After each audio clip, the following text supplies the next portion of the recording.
Namaste, dear students of class 10. I am Tumpuri Shrivani from Bharatiya Vidya Bhavans, BHEL, RC Puram, Hyderabad. I am in front of you today to discuss a poem called The Dust of Snow, written by Robert Frost. Now, before we get into the poem, let us discuss the background of this poem. Now, children, we all know that the God has created this beautiful nature. He wants us to enjoy the nature, maybe animals or birds or plants, right? But we as human beings, we develop some rigid views about few things. For example, while walking on the road, if a cat crosses the road, what happens? What do? So, children, you all know that when a cat crosses the road, we immediately stop. We wait for others to pass by, or some people take 21 steps back and then they go. Okay, they do not walk ahead when a cat crosses the road because they feel that it is a symbol of bad luck or a bad omen. Alright, so because of this idea, a ordinary or a routine thing like a cat crossing the road is treated in a slightly different way. Okay, a cat crossing the road is just like a cow crossing the road or probably a goat crossing the road. It is the same. But why do we behave differently when a cat is only crossing the road? Why? Right? This happens because we have some rigid views about some things in nature. These rigid rules we don't question and we follow them blindly one generation after another. But let me tell you frankly, children, I have personally noticed that whenever a cat actually crossed my road, I received some good news. So, I personally don't believe in it. Alright.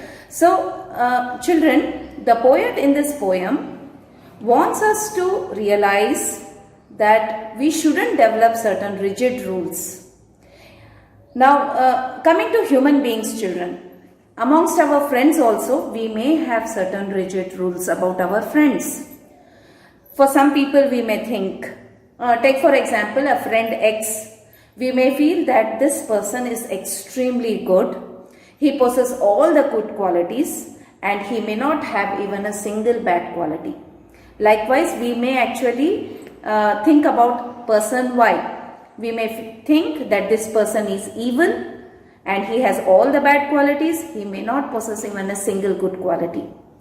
But if you look closely, children, you will realize that this person who is good may have certain bad qualities and the person whom you think is bad may possess certain good qualities too. There are both good and bad in people, but we fail to notice it. We develop certain rigid views and we fix on to those views, right, which is not appropriate. So here in this poem, The Dust of Snow, the poet wants us to understand, he wants to convey a message that in nature or in people, there might exist both good and bad. But we shouldn't freeze our minds or we shouldn't have rigid rules on our minds to judge them. So with this idea that we shouldn't have rigid rules about nature, let us quickly discuss the poem called Dust of Snow, written by Robert Frost. Let me share my screen, children. So look at the title, Dust of Snow. Children, dust is the word which is used to refer to soil. It shouldn't be used to refer to snow. If you're talking something which is related to snow, you have to use the word snowflakes, right? But instead, the poet is using the word dust because he wants to indicate that these are fine particles of snow. Okay, they are fine and very thin, soft and velvety particles of snow. And this poem is written by Robert Frost. Now, here is the picture of Robert Frost, children. Robert Lee Frost was born in 1874 in California. So, Robert Frost is an American poet. He went to study at Harvard and won 4 Pulitzer's Prize for his literary work. His other famous works are My Butterfly and The Road Not Taken. His work is considered significant even in today's literary world. So, children, his ideas are relatable even in today's world. Hence, his work is very significant and we read him even today. Now, this is the poem, children. It has 8 lines, only 2 stanzas. It's a very brief poem. But before we get into the poem, let us understand the characters in the poem. Now, children, there are 4 characters in this poem which we have to remember. The first character is the hemlock tree. Children, the poet is not using a maple tree or an oak tree in his poem. He is giving reference to a hemlock tree which has certain negative qualities, like this tree, which grows to about 3 to 5 feet tall, is highly poisonous in nature. That is, if you ingest the leaves or bark or any part of this tree, its toxicity may actually kill us. So it is highly poisonous. It has white color flowers on it and they emanate very pungent and foul smell. So this tree, which is an European tree, it has many negative qualities to it. Now, the second character which is referred to is the crow. Children, crow is very unpleasant to look at and it has coarse voice and many people dislike this bird.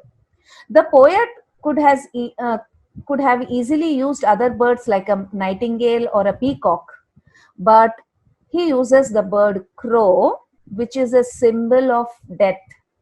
Okay, which is again having many negative qualities. People dislike it and it is a symbol of death and it has very bad part in our culture. Now you see, children, coming to the third character, that is the poet himself.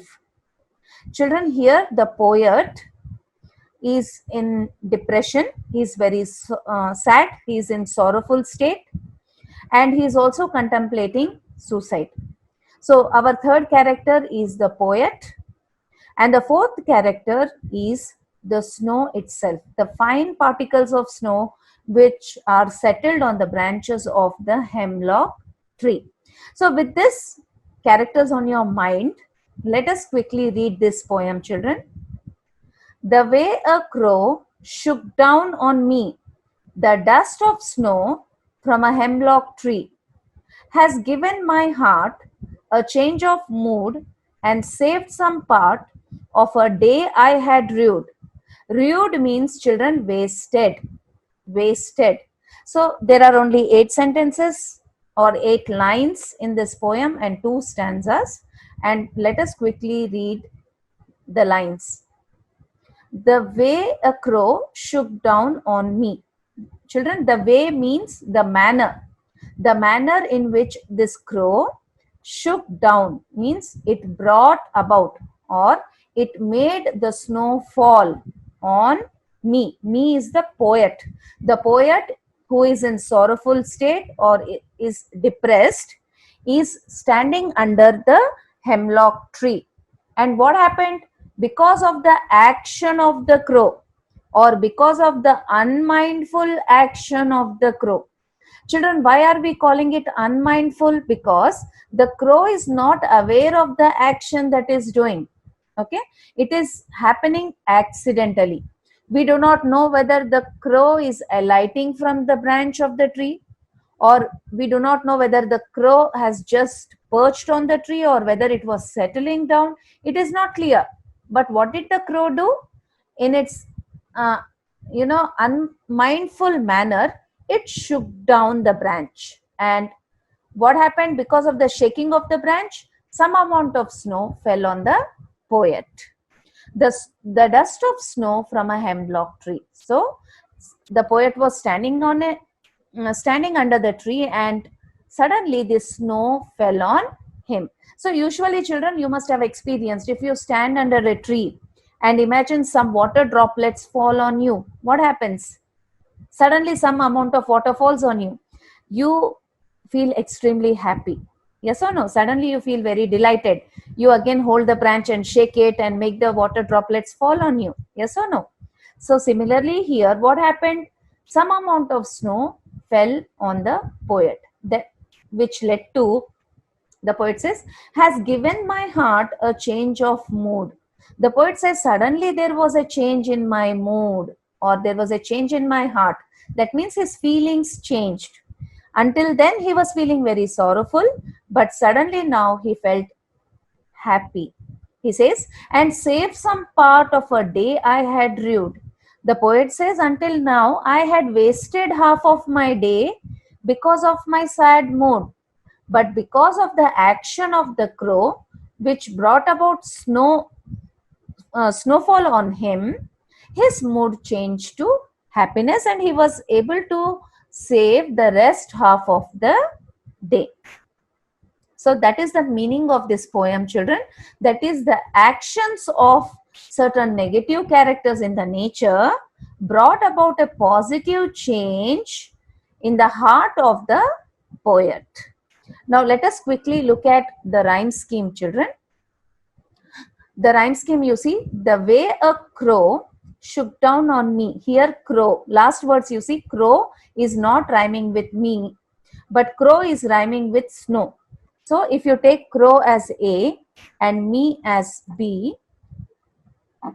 and snow as A again, because it's rhyming with crow, and me is rhyming with tree, so B. So the rhyme scheme is A, B, A, B. So the rhyme scheme of the poem Dust of Snow is A, B, A, B. Now let us quickly look into other poetic devices or other literary devices from this poem, children. Metaphor. Here, the poet compares the snowflakes with dust. Hence, the figure of speech is metaphor. The poet is not is not using the word like or as. Children, here directly he says dust of snow. Hence, the figure of speech is metaphor. Then synecdoche. This is a poetic device which is used to represent one thing using entirely different one. He says change of heart in the first line of the second stanza. Heart is implicating the change of mood. Children, synecdoche is nothing but a huge whole part is represented by a smaller part. If you say India bet Pakistan in cricket, okay, India bet Pakistan. So here, children, the Indian cricket team is representing the whole country India, and Pakistan cricket team is representing the whole Pakistan country. And we are just directly saying that India beats Pakistan. So what are we doing? We are taking a small part, that is the cricket team, to represent the whole country. So that is the figure of speech, that is synecdoche. Here, heart is implicating the change of mood. The bigger part of mood is represented by heart. Hence, the figure of speech is synecdoche. Now, next important figure of speech is symbolism. Here, hemlock tree is used as a symbol of death. Crow is considered to be the ugliest of all the birds, which are dark, ugly symbol for bad omen. So, children, bad omen or symbol of death is represented by hemlock tree or crow. Hence, the figure of speech is symbolism. Then you have irony. Crow is the symbol of bad omen and is a messenger of death. But because of its good deed, it brought a change of heart. You see, children, that is ironical about crow. Though we people associate it with negative qualities, it brought a positive change in the life of the poet. Hence, it is ironical, or the figure of speech or poetic device is irony. Then you have enjambment. Now look into the poem, children. Each sentence of the poem is flowing into the next line without any punctuation marks. There are no punctuation marks. Hence, the figure of speech is enjambment. Then you have alliteration.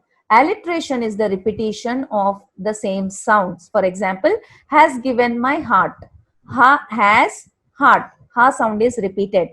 Hence, the figure of speech is alliteration. Last but not the least is consonance. Consonance is nothing but repetition of the consonant sounds. Day is rude. The sound here is repeated. Hence, the figure of speech is consonance. So, children, this poem, Dust of Snow, is a highly philosophical poem. It gives us a very important value that we shouldn't hate anything in nature. The poet says that there is nothing in the nature which can be called negative or bad. Everything is positive, and the poet wants us to have a positive state of mind. He wants us to have an open mind. He says we shouldn't be rigid. We should be open on in our thinking and invite the nature into our lives. With this, I come to an end of this session, children. Now, these are the poetic devices which you should be thorough with, because these are the frequently asked questions, children. You must be thorough with all the figures of speech in this poem. Okay. So with this, I conclude, children. Thanks a lot. Thank you very much.